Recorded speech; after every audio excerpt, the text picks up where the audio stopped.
Well, I'm getting ready to put together this Loki 405 Loki White. It's a 38 millimeter motor.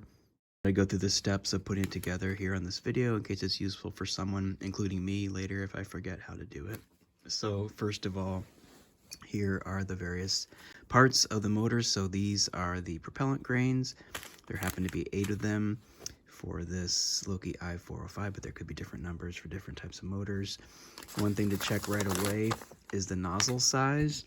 So this is the nozzle. It's a nice heavy duty reusable nozzle. I am building the I405, which is here. The instructions are for several different 38 millimeter motors, but I'm building the I405. And as you can see, that is supposed to use nozzle number 19.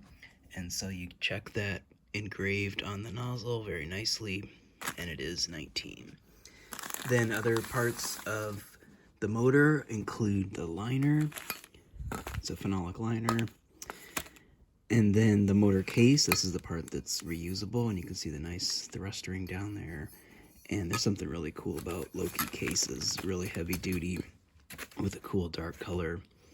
Then there is this washer that goes on the nozzle, and then the snap ring. Those are all the reusable parts, as is this forward closure that's reusable, and this snap ring on the forward end.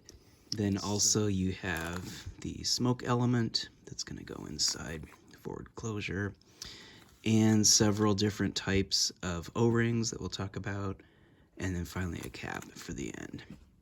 And I have the Knipettes pliers that Loki recommends. This brand, other brands are fine, but they recommend Knipettes for installing and taking out your snap rings. And also, if you're interested, Scott at Loki will even put a nice groove in there to make it even easier to pick up the snap rings. I haven't done that with this set, but he also provides that service.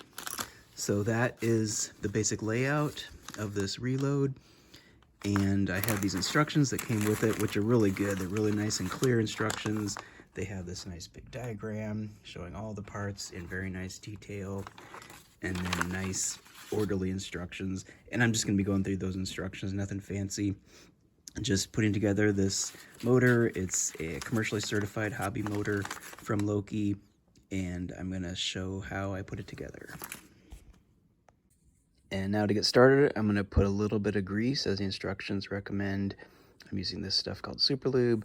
Put just a tiny bit of that on the inside of one end of the motor case, inside of the other end of the motor case, and also on the inside of this forward closure, which is where the smoke ring is going to land. So just a very thin amount of grease there. The next step of the process involves these 6 little O-rings, and I'm going to grease each one of those up. And then what you do with a Loki build is you put those in one at a time, put them onto this smoke element one at a time till you have a stack of 6, and then that's going to go inside the forward closure.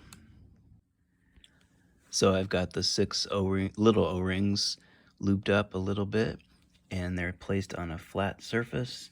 And then I take the smoke element and I go one at a time, putting them in there, and I don't want to get lubricant on it, but I just want to go straight through, put that one on, then come up over here to the next one, and so on.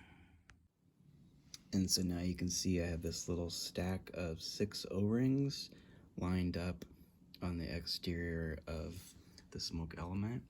And then what I do is take my forward closure, and I'm just going to put it on top until it goes all the way in until it's flush with the bottom of this forward closure. So that now it looks like this. You can see it's flush with it, fairly flush. Press it a little bit, and the smoke element is in there with these 6 O-rings ready to go. And now I'm ready to go ahead and lube up the 2 larger O-rings that come with the reload kit. And in my case, there's one orange one and one black one. They're about identical in size, but according to the instructions, they're both 1/8 inch thick, but it says use orange ring here if provided, so that's down here by the nozzle. And then the other one, primary O-ring, is also 1/8 inch thick. So for me, that'll be the black one on the forward closure, and this orange one will go on the nozzle. So I'm just gonna lube those up and install them. And that looks like this. Installed and lubricated on the nozzle, installed and lubricated on the forward closure, and again the smoke element's already installed. And you also want to check these O-rings over before and after you put them in, make sure they're all clean and no nicks or cuts. In my case, there was. Now the nozzle is ready to go into the liner, and you find this recessed area here, and I'm just gonna slide that in there. I can set it here, I guess, and slide it on like that. So now you have the nozzle in the liner. And now this is going to slide into the end of the case that has the thrust ring. So that slides in like this. And actually, before I slide it in, I want to lube this up. That's not mentioned in the instructions, but a light lube here can save the day when you're taking this out after the flight, just to make it easier to pull out. Not as crucial on these smaller motors like 38, but I'm going to add just a little bit of lube just in case that'll be a problem later. Okay, so that's in, and the next step is this washer that's going to go on top, and then the retaining ring. So I'm going to pause for a minute and get that set, and I'm going to be using, as I said, these snap ring pliers. So now you can see I've got the liner and the nozzle inserted into the aft end of this nice Loki 38mm motor case, and I've slid it down in there just enough to expose the snap ring groove, as you can see right at the end there, right above the silver washer, and that is where I'm going to insert this snap ring using these pliers. And I'm going to go slowly and carefully and use eye protection, because sometimes these snap rings snap off while you're trying to put them on and go flying. So I'm going to do that carefully, wearing eye protection. So now the snap ring is in. That went in quite easily. And you want to double check to make sure that it really is inside that groove, because that would certainly lead to motor failure if it wasn't securely in the groove. In this case, it looks quite good. Well, now I'm ready to put in these propellant grains, and so I'm going to set the motor down vertically with the thrust ring down right about here, and then the instructions say to drop the propellant grains in carefully, one at a time. And you can see the liner at the top of the motor case. They're going to go inside that liner and all the way down, all 8 of them. And Loki does a really nice job. If there is a difference in the orientation that matters, Scott will have lines drawn on here that make it really easy to see which direction they should be oriented. In this case, though, there are no lines at all, and you can tell the core is exactly the same for each of these.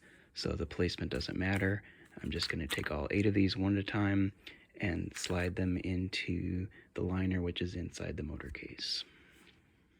Okay, so now I've got 7 of those in there, and here comes the last one. And just to show the way that this works is you just set it on top of the preceding one and then get it lined up and then slide it on in. Sometimes it hangs up just briefly on the top of the liner, but push that in and they're ready to go. Now I'm ready to put on my forward closure and my snap ring, and then we'll be ready. So here goes the forward closure that's going to go on top like this, and you slide it in so that the O-ring is in, and then push it down firmly, just enough so that again you have the snap ring groove is exposed. I don't know if you can see that in there, but it is, because that is where I'm going to put the second snap ring. And now the second snap ring is installed, and again I want to look really carefully, wearing eye protection, to make sure that this snap ring is actually in the groove securely, and it is. And then the final step, in my case, is simply to put this red cap on here. If I was going to use a motor ejection charge, that would go in here. You would put however much charge you want, and then wadding on top of that. And you also might drill down the delay element. That would have been that smoke element before we put that in. In my case, I am just flying this as a plugged motor. It's going to be dual deploy. And so for me, I'm all set here. All I need to do is put this red cap on here, and this Loki I405 Loki White is ready to fly, and I'm looking forward to a very cool flight.